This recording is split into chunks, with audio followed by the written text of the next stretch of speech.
박근혜 대통령이 불법으로 구속되어 감옥에 갇힌 지 어언 20개월이 넘는다. 그동안 3개의 법원으로부터 총 33년의 징역형과 180여 원의 벌금형을 선고받고 대법원의 확정 판결을 기다리고 있다. 법률상으로는 아직 법원의 형이 확정되지 않은 미결수이므로 무죄의 추정을 받는 선량한 시민이다. 따라서 당연히 불구속 상태에서 수사받고 재판받을 헌법상의 권리가 있다. 그러나 적폐청산이라는 혁명구호 아래 법치주의가 무너진 대한민국에서는 피의자 피고인의 무죄 추정 법리가 사라진 지 오래이다. 박근혜 대통령은 아무런 정당한 구속 사유도 없이 구속된 상태에서 수사를 받고 일주일에 4일을 수의를 입은 모습으로 수갑에 채워져 법정으로 끌려가 10시간씩 재판을 받는 사법고문을 당하였다. 언론에는 박근혜 대통령에게 유리한 어떠한 재판 상황도 보도되지 않고 천편일률적으로 박 대통령이 잘못을 반성하지 않고 완강하게 범죄를 부인한다는 편파적인 일방적 비난 기사만 보도되었다.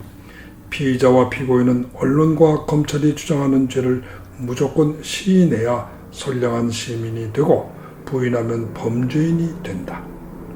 우리가 텔레비전 사극에서 본 조선시대 내 죄를 내가 알렸다는 전근대적인 사또재판의 그대로 판박이 아닌가. 이것이 진정 21세기 G20의 선진경제대국 대한민국의 사법이란 말인가. 그것도 입만 열면 진보와 평화, 인권과 포용을 외치는 진보 좌파 정부의 사법이고 언론이란 말인가. G20 경제대국 대한민국이 왜 이런 시대에 뒤진 사법 언론 후진 국가로 전락되었을까? 물론 이념 대립을 내세운 당파 싸움의 악습 때문이다. 구체적으로는 소위 촛불혁명 정부가 적폐청산이라는 이름 아래 좌파 이념에 반대되는 세력은 무조건 인민의 적, 공공의 적이라고 몰아쳐 불법으로 구속하고 처벌하기 때문이다.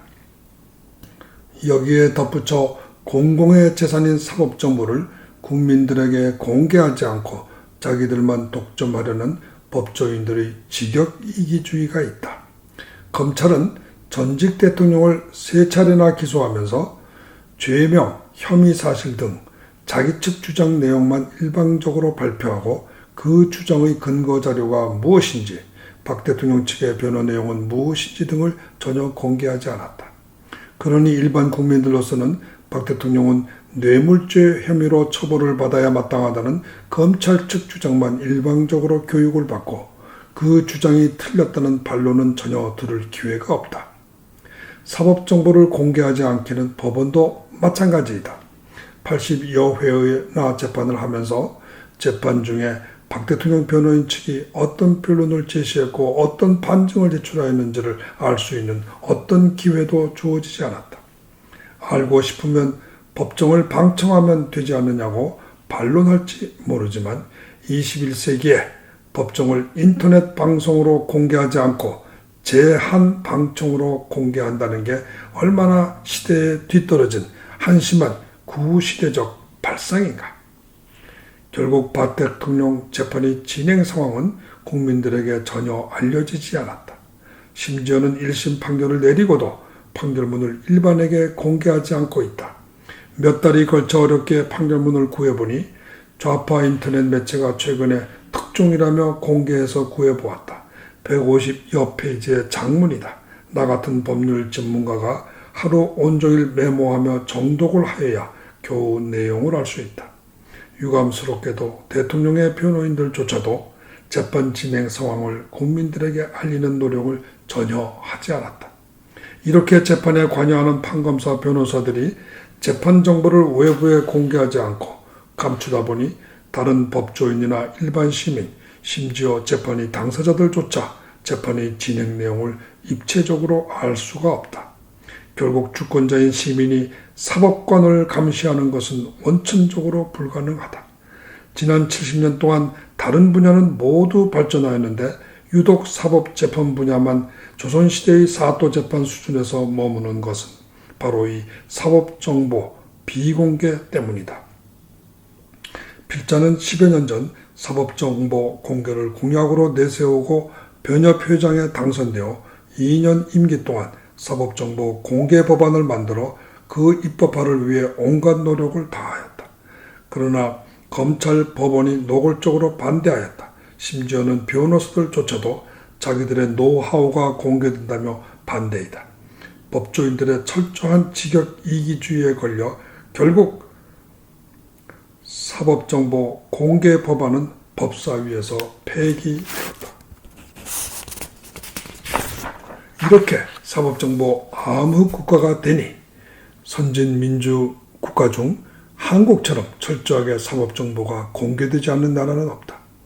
일반 국민들은 도대체 박 대통령이 무슨 죄를 저질렀고 무엇을 부인하며 왜 부인하는지 전혀 알 수 없다.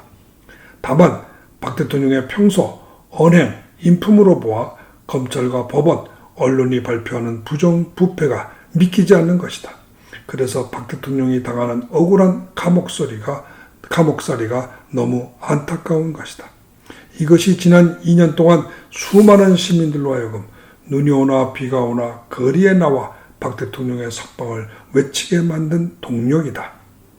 요컨대 문재인의 좌파 정부 아래에서 우리 국민들은 경제 불안, 안보 불안과 더불어 심각한 사법 불신의 고난을 겪고 있다.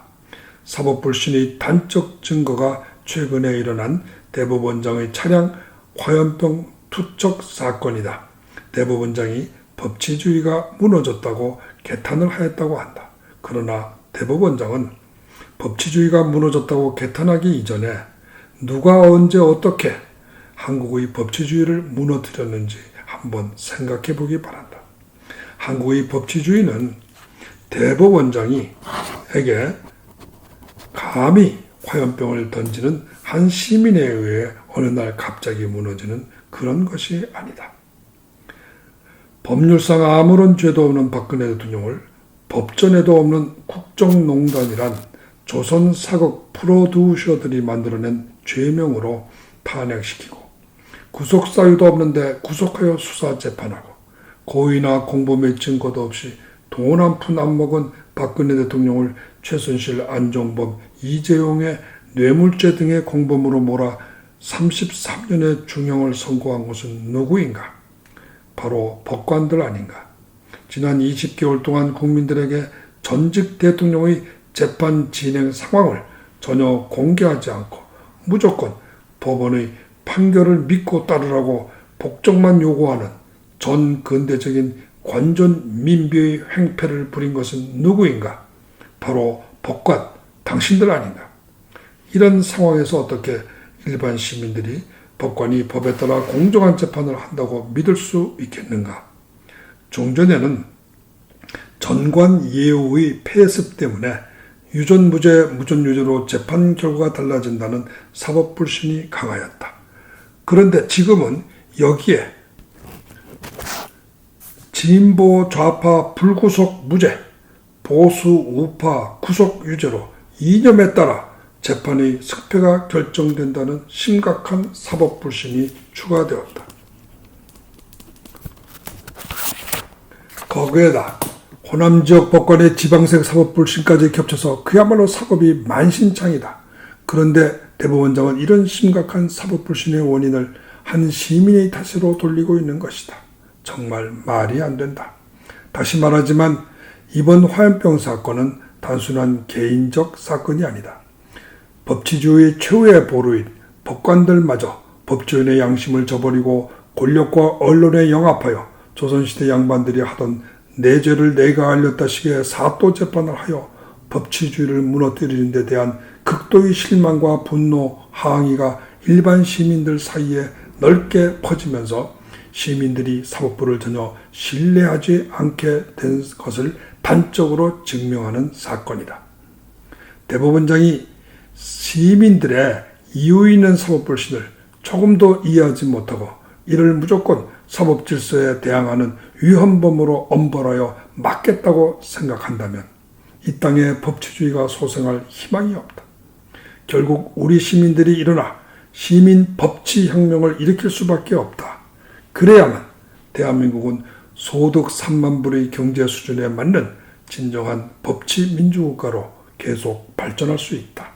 그렇지 않으면 한국의 경제가 조선시대의 법치 수준에 맞춰 아프리카 후진국으로 전락할 것이다. 들을 귀 있는 자는 들을지어다. 지금 대한민국의 땅속에서 들끓고 있는 선량한 시민들의 절실한 외침을 죄 없는 박근혜 대통령 석방하라. 정치 권력, 정치 언론의 하수인, 검찰과 법관들 모두 사퇴하고 법치 재교육 받아라. 사법정보 완전 공개하라. 시민 법치 혁명 만세.